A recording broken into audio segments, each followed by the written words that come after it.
1, 2, 3, 4 et 5, 6, 7 et 8 et 1, 2, 3, 4 et 5, 6, 7 et 8 et 1, 3, 5, 6, 7, 8 et 1, 3, 5, 6, 7 et 8 et 1, 3, 5, 6, 7 et 8 et 1. Martinique, c'est au hall des sports de Saint-Joseph que la section du Teeling Bâton avait rendez-vous pour leur préparation pour le championnat de France et d'Europe sur la roulette d'Alexandra Boissino, cadre technique fédéral. Écoutons la présentation des jeunes. Alors bonjour, je m'appelle Kadé Petit-Moine. Je pratique le twirling bâton depuis que j'ai 8 ans, donc depuis à peu près 9 ans dans le club Les Étincelles du François. Bonjour, je m'appelle Charlie Bravo, je viens des bâtons enflammés et ça fait 9 ans que je fais du curling. Bonjour, je m'appelle Gustave Déborah. Ça fait 12 ans que je pratique le twirling bâton au sein des Alizés de la Montagne FC2. Bonjour, je m'appelle Yannick Nebon et ça fait 11 ans que je pratique le twirling bâton au sein de l'association Émergence Feuillade. Bonjour, je m'appelle Courjol Lorine, ça fait 14 ans que je fais du twirling bâton et je suis au club Les Bâtons Flammés de Ducos. Bonjour, je m'appelle Rissé Surena et ça fait 10 ans que je pratique du twirling bâton dans l'association Émergence Feuillade. Bonjour, je m'appelle Sylvie Mendrick, je pratique le twirling depuis 13 ans et je vais du club Les Orchidées Twirl du Lamentin. Bonjour, je m'appelle Félicité Eleanora et je pratique le twirling bâton depuis 14 ans dans le club des Orchidées Twirl du Lamentin. Bonjour, je m'appelle Swan Basson, ça fait 7 ans que je pratique le twirling bâton aux Orchidées Twirl du Lamentin. Puis écoutons les réactions du président de la Ligue et de la secrétaire du Teeling Bâton. Alors Myriam Basson, secrétaire générale du comité régional Martinique, FFSTB.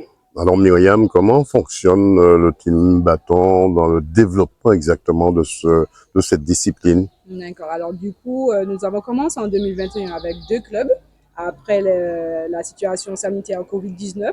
Aujourd'hui, on est assez à l'aise pour dire que nous sommes tout de même 7 clubs affiliés, donc nous en sommes fiers. Après, il reste quand même beaucoup de boulot à fournir, puisque nous sommes quand même 34 communes. On veut pouvoir élargir sur toutes les communes de la Martinique. Et voilà, on essaie au niveau du développement de mettre en place, comme a certainement dit le président, de mettre en place le CTRM. Aujourd'hui, on a mis un club, un groupe artistique Team Martinique, afin de fédérer tous les clubs, avoir une cohésion.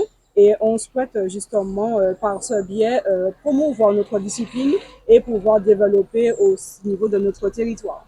Après la crise sanitaire que vous avez traversée difficilement, on peut dire que le Teeling Bâton retrouve ses lettres de noblesse.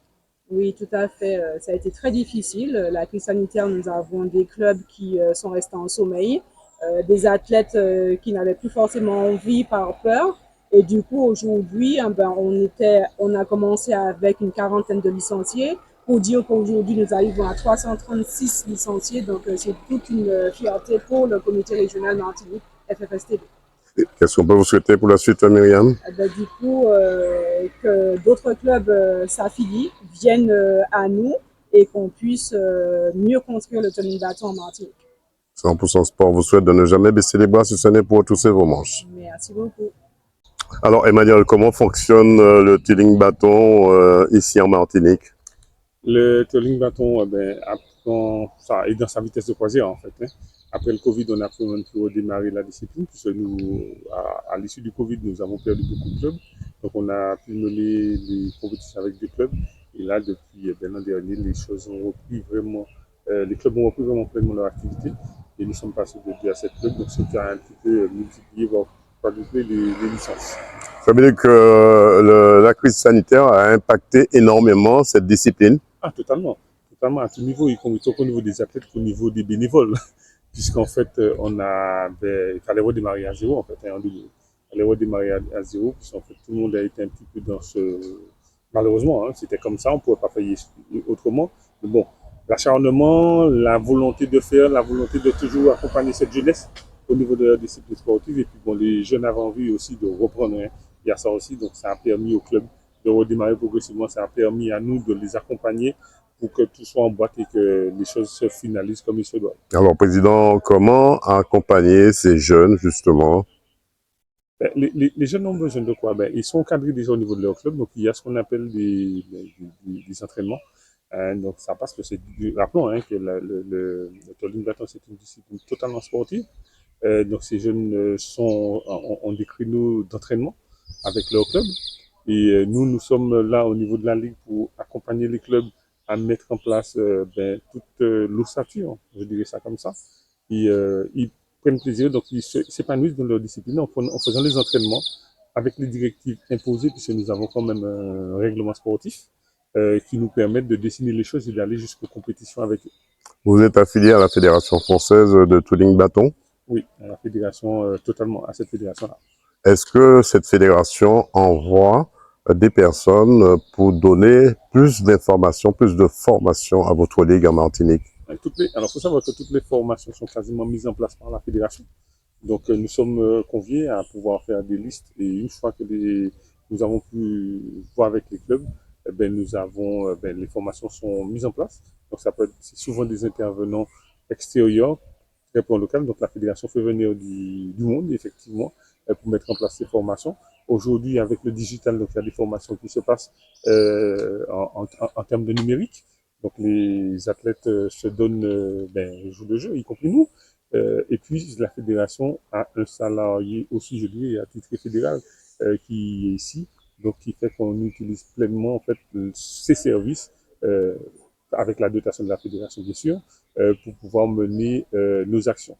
Il n'en demeure pas moins que cette personne-là aussi, la Ligue de curling bâton de Martinique, donc le comité régional Martinique, nous sollicitons cette personne aux frais de la Ligue pour pouvoir mener nos propres actions sur des groupes que nous mettons en place selon notre projet sportif. Bonjour, je suis Alexandra Boissineau.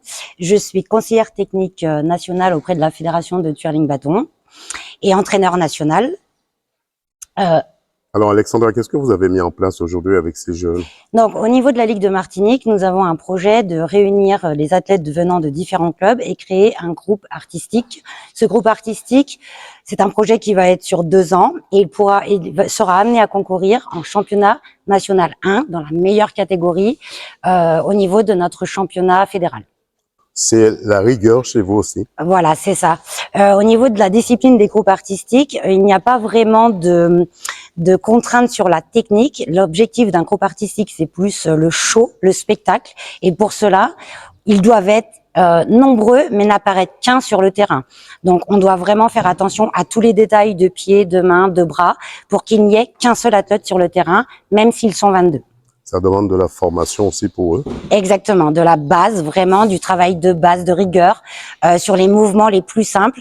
Mais la difficulté, c'est de mettre le même mouvement parfait pour les 22 ensemble. Quelles sont les récompenses quand on voit que tout est synchronisé? Alors, quand c'est tout synchronisé, on arrive à voir le dessin chorégraphique, l'image et le show musical qu'on veut faire transmettre au public et au jury. Président, qu'est-ce qu'on peut vous souhaiter?